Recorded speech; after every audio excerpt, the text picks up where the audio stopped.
Hey, horror fans, it's Jay, and tonight I'm going to be looking at 1978's Halloween.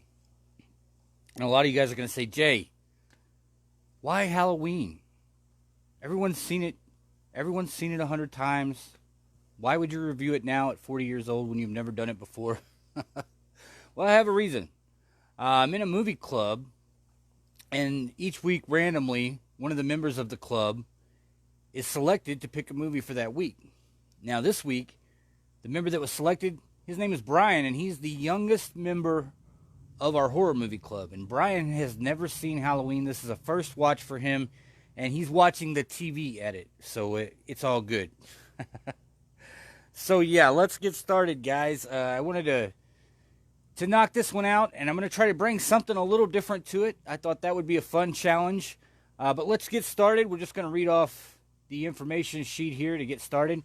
Halloween is a 1978 American slasher film directed and scored by John Carpenter, co-written with producer Deborah Hill, and starring Donald Pleasance and Jamie Lee Curtis in her film debut. The plot tells about a mental patient. Hold on just a second. Who was committed to a sanitarium for murdering his teenage sister on Halloween night when he was only 6 years old. 15 years later, he escapes and returns to his hometown, where he stalks a female babysitter and her friends while under pursuit by his psychiatrist. Filming took place in Southern California in May of 1978, and the film was out by October and grossed $70 million, making it at that time one of the most profitable horror movies of all time. And I think I've read since then that it is the most profitable indie film of all time based on inflation and all that stuff. So it's, I mean, how can you go wrong, right? Primarily praised for Carpenter's direction and score, many credit the film as the first in a long line of slasher films inspired by Alfred Hitchcock's Psycho and Bob Clark's Black Christmas. Some critics have suggested that Halloween may encourage sadism and misogyny by audiences identifying with its villain. Others have suggested that the film is a social critique of the immorality of youth and teenagers in 1970s America. I don't get any of that from it. I mean, I know that there's some stuff in there that lends itself to that, but, also sometimes things aren't as deep as we want to make them, right? Sometimes teenagers have sex and smoke marijuana. That's just something teenagers do. There doesn't have to be a morality tale to it. And sometimes people do evil things, and sometimes people do far worse evil things than what we see Michael Myers do in this movie. And it doesn't all hinge on social issues and all these other things. But because it's media and because it's such a big hit, people want to read, other stuff into it. But yeah, so let's get started, guys. The film starts off with a bang, right? Right from the beginning, we get this great POV stuff with Michael when he's little, and we see Michael kill his sister, and then he's unmasked. And this is a pretty cool little scene because when he's unmasked, you almost expect it to be a monster. And it is just this sweet little kid who seems like he doesn't even know what's going on. He's completely out of it, right? So then our next big scene in the movie, we see Donald Pleasance and his nurse, and they're driving to Smith's Grove to get Michael Myers to take him before the judge. And this is a very important scene in my opinion because we don't get anything on Michael between 6 and 15 years later. So everything we get is from Dr. Loomis right here. And we also, the biggest thing we get from Dr. Loomis is the sense that he is afraid of Michael and that he thinks that everyone should be. And normally psychologists or psychiatrists tend to think about things a little bit more existentially. They don't seem to focus on, one aspect of things, or they're not very superstitious and things like that. They always feel like they have a chance to cure someone, right? And they feel like, psychiatry is a science, and that through science they can cure their patients. But so we expect that kind of behavior from a psychologist or a psychiatrist. But what we see early on with Dr. Loomis is just, he's purely intent on keeping Michael locked up. And that tells us right there that this is the guy who knows what he's talking about, and he is telling us right now to be scared, right? And of course, you have to have a great actor. Originally, John Carpenter wanted Christopher Lee, but I believe it was Mustafa Akkad who kind of talked him out of that and didn't want it to become hokey. He didn't want it to be like a Christopher Lee movie or a Hammer movie. And he said, well, let's do something similar, but let's find someone who's not as known for like playing Dracula and stuff like that. So they go out and they get Donald Pleasance, and they really couldn't have done any better because Donald totally sells this thing. I mean, as being the psychiatrist who, I mean, when he's talking, you feel like he's far more intelligent than you are, and when he's telling you to be scared, you absolutely believe that you should be. And so here we don't even get a scene, which is kind of odd. We don't even get a scene of Michael breaking out, right? We don't get this. What happened? Some kind of chaos had to have happened inside the sanitarium for Michael to get free, but we're not shown any of that. We're just shown that when they pull up that something is very off. The patients are out roaming around, and from there we know something's not right. And they never try to hide what Michael is from this point on. I mean, they never try to say, well, maybe it's somebody else. There's no mystery, right? It's just a straight up story about this guy who went crazy as a kid and stayed crazy his whole life. Crazy is not a clinical term, I guess. But, yeah, so then, we move forward a little bit, and we have some other scenes, and we're introduced to Jamie Lee. And then we have this great scene where she's in class, and this becomes a horror trope. And we see it used several more times in other great horror films. I think Wes used it a couple times, if not more, where we have a classroom setting, and then we have a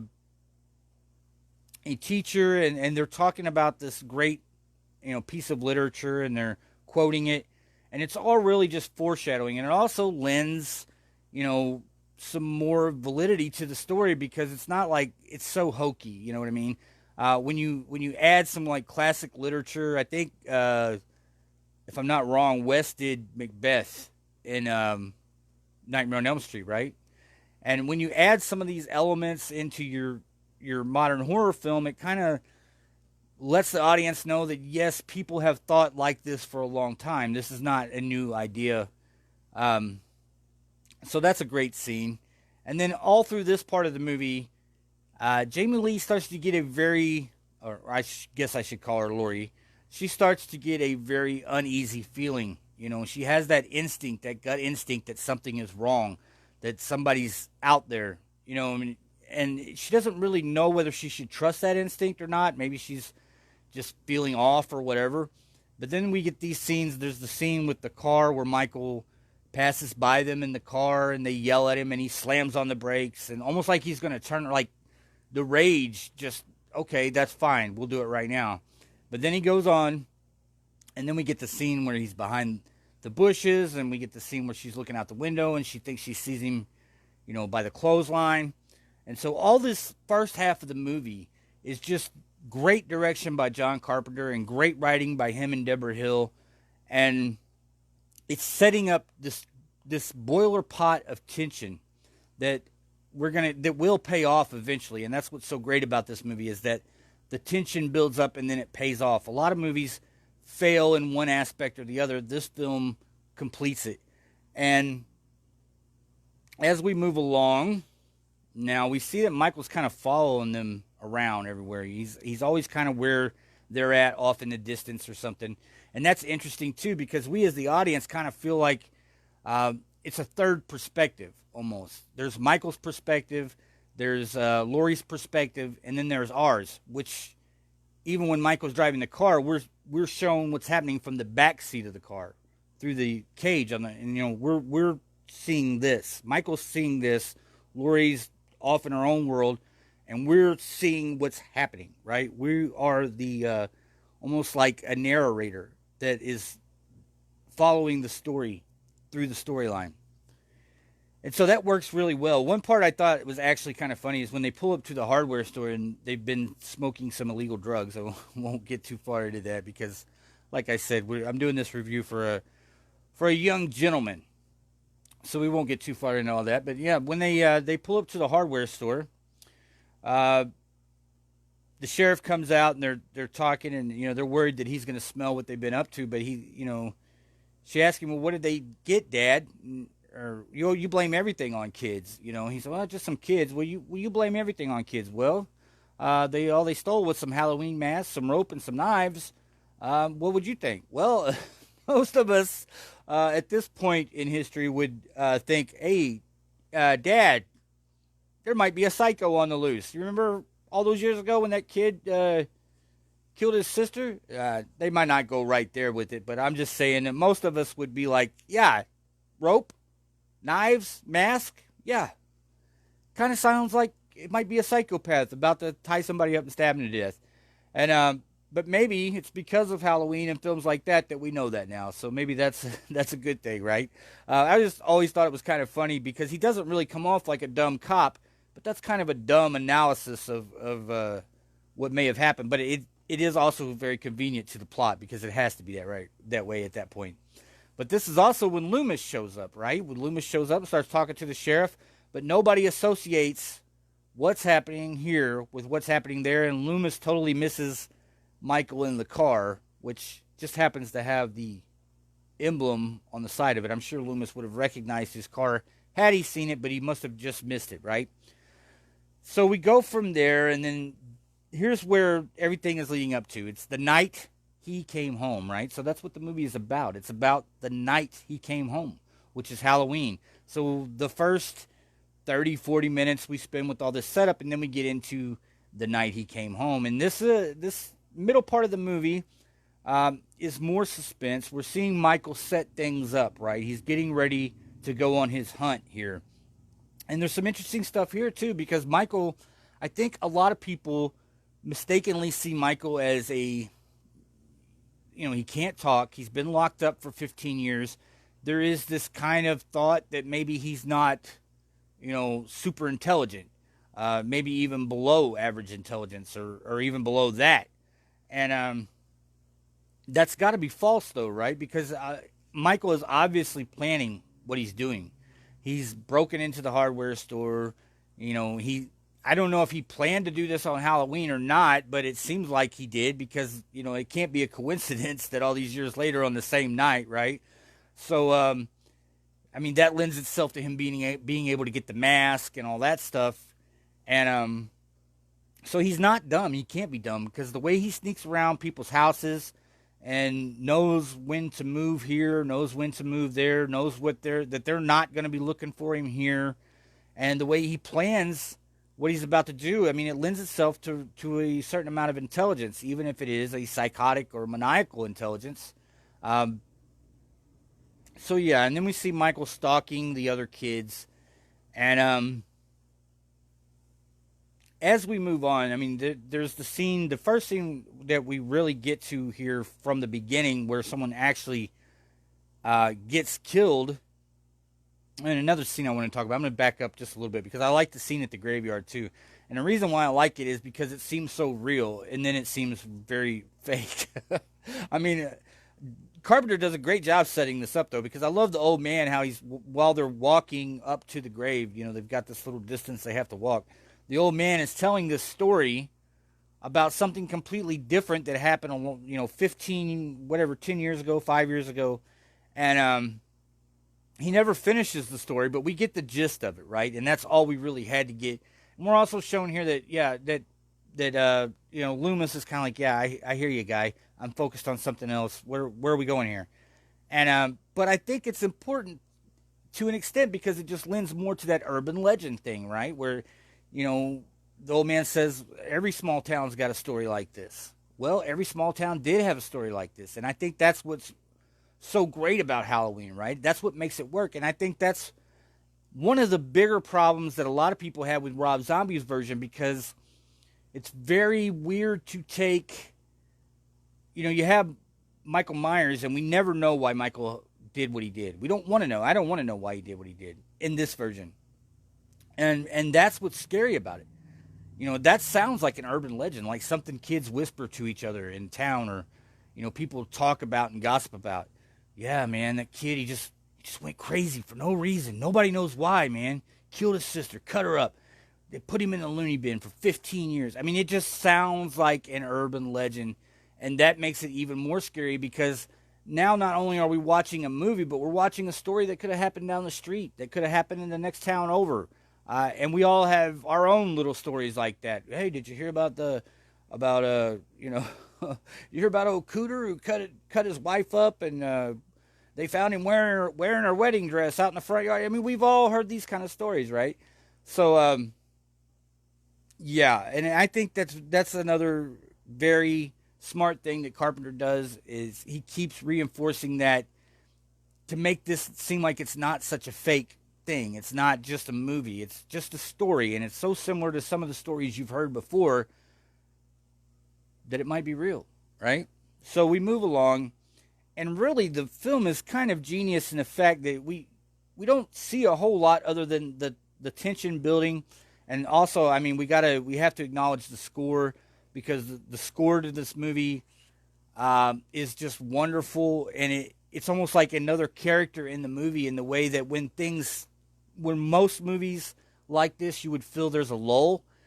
The score of this movie adds the extra creepiness that you need to keep going while these suspense scenes are happening, while you're seeing Michael out of the corner of your eye or following someone around. The score really becomes that extra character. And in any great movie with a great score, it's always like that. And this one is right up there at the top with that. So, yeah, so we get to like the last 30 minutes of the movie. The last half hour of the movie is when the killing starts, right? And first we get the scene in the car where Michael slits her throat, and Annie's throat, I believe. And then we see the other girl, I think her name's Lindsay, and her boyfriend, and we see Michael attack them. And I just watched this again for like the 100th time, and I still can't remember all the names because I'm so focused on Jamie Lee's character and Donald's character and Nick Castle playing Michael Myers too. He should not be left out of this when discussing the great cast because man, he just nails it. And but yeah, then we see the next scene and the great scene where Michael stabs the guy in the hallway and he's got him up against the wall. That's a great scene. And there's something there about that I don't know. I think a lot of people think it's just like, oh, he's such a badass. You see what he just did? But for me, it seems like when Michael is staring at him and he does to me, it seems like he's looking at something from a perspective where he has become alien to this man, to humanity. He has become alien to it. And he's so disconnected from it that in this moment, he just stops and looks almost like a puppy dog. Like it's something he recognizes, but it's not what he is, And so then we go on and there's another killing. And finally, really the only the last 15 minutes of the movie do we have this cat and mouse between Michael and Laurie, which is smart because, the first time you watch this film or before you really notice that, it feels like that entire, not scene, but that entire sequence goes on much longer than 15 minutes because we have Laurie finding the dead bodies, then going back across the street, and then Michael stalking her. Finally, he decides to make his move. Now, they fight and fuss and all that stuff, and then we have the great scene where she's, in the closet and he's trying to get in there and she's poking at him, and it's, I'm a little torn here because a lot of people say, well, this is a great women's empowerment film because Jamie Lee fights back, and that's true. I mean, she doesn't just lay down and take it. She does fight back, but ultimately, it's still the guy with the gun who has to save the day, right? It's still Donald Pleasance with the gun who comes up the stairs and saves the day. And then we get to the end of the film, and I talked about this one, as much as I could all the way through because I think most people have seen it, and if you haven't seen it, you should go watch it. So we get to the end of the film, and Michael and Dr. Loomis have their moment, and then Michael's shot several times and falls out the window, right? Loomis goes back to check on Laurie, and then when he goes back to see what has happened to Michael is vanished, right? And, of course, how many movies have we seen, guys, where they're trying to set up a sequel, And it's like they wrote a great movie, but then they knew the whole time they were writing the movie that when they got to this point, they had to set it up for a sequel, so it got really lame there for 5 or 10 minutes. I don't think this one gets lame at all because when you see what Loomis sees, when you see the ground, it almost feels like the movie should not be over. It feels like we deserve another 15, 20 minutes of movie here, right? There needs to be some kind of resolution because he just shot the guy like 6 times. He just unloaded on him. And now he's gone. So, and then we get this great scene, one of the best sequences of shots in the movie where it's just, the house and then this house and that house and the whole street, the whole town. And you can hear Michael breathing, but we don't know where he's at. And it's such a genius way of just saying he is the boogeyman and he could be anywhere, right? And so nobody's safe. When people walked out of the theater that night in 1978, they were looking around the corner. They were looking in the back seat of their car, even though they knew it was just a movie. You had all that great storytelling from Carpenter that kind of lent itself to making the film seem true, or more true than most films from that era. And so, yeah, guys, that's Halloween, and that's people would say. I've heard some people in recently we get some of these younger fans and even some of the older fans, they don't like The Exorcist, they don't like Psycho, they don't like Halloween. It's too slow, it's too that. I think people have lost the appreciation for suspense and for tension and the craftsmanship that went into this film, especially on the small budget that it was shot on. I think it was like $200,000 or $300,000. And I think they spent about almost half of the budget just on cameras, just to have the sets and the cameras and all that stuff. That's where like half of the budget went on this movie. And then Donald Pleasance got a nice little payday out of it. Somebody had told me earlier today, I'm poking around on Twitter to see if anybody knows anything I don't know. And somebody had told me that Jamie Lee was the only one of the girls who was actually a teenager when this was shot. That's very interesting, and that just, gives more weight to her performance here because she seems like the most mature one. And then, when people say, like, it's a morality tale about kids shouldn't do that, it had nothing to do with it. Do you think Michael Myers cared? Do you think he was, like, locked up all those years and he was thinking, when I get out of here, if there's kids in Haddonfield smoking pot and having sex, I'm killing them. If they're not doing that, it's going to be good. I'm fine. But if I go back there and that's what they're doing, no, he doesn't care. He doesn't care anything about that. That has nothing to do with why Michael Myers is in town. So you can't sell me on that one. Now, maybe some of these other films, like Friday the 13th or something like that, it's so crazy because all the Christian conservatives of the 80s tried to ban these movies. And really, it was like all the kids went out and got high and got, drunk and they had sex and stuff. And then they were murdered for it. It almost seems like a religious entity decided to murder them for it, right? I mean, if you believe in fire and brimstone and all that. So, yeah, it's interesting. But I never, not with this movie, I never linked the kids' behavior to anything or that, my favorite morality tales come from Tales from the Crypt because, like, 95% of Tales from the Crypt, it's got the same plot. A terrible nasty thing happens to a terrible, nasty person. Well, that's not the case here. I mean, Jamie Lee, in my opinion, is very mature in the film. She's just babysitting. She's not out running around doing anything wrong. And she seems to be Michael's main target.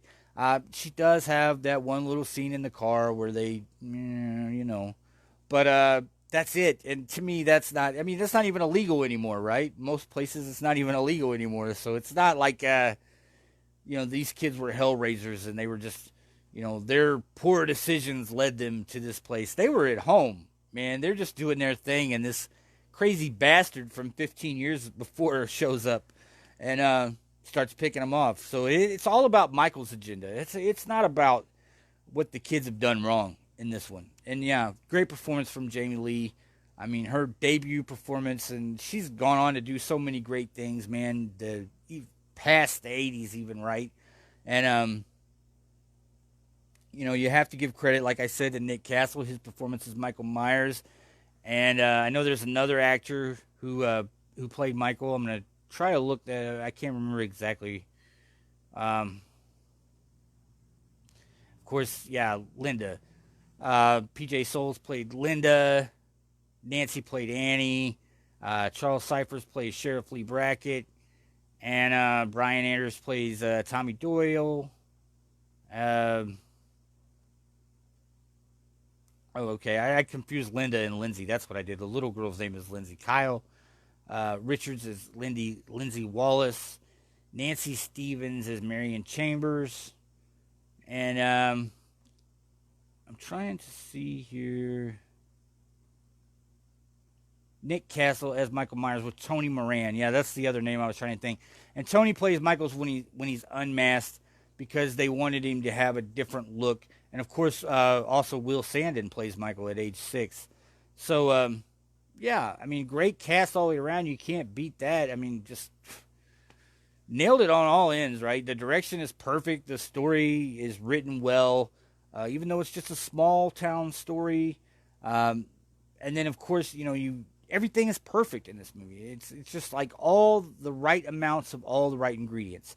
A dash of Donald Pleasance, a pinch of Jamie Lee, a whole bunch of John Carpenter, right? And he mixed it all together with this great score, and of course Deborah Hill producing and writing, and Nick Castle's performance as the Boogeyman or the Shape. And I love how they call him that too, the Boogeyman.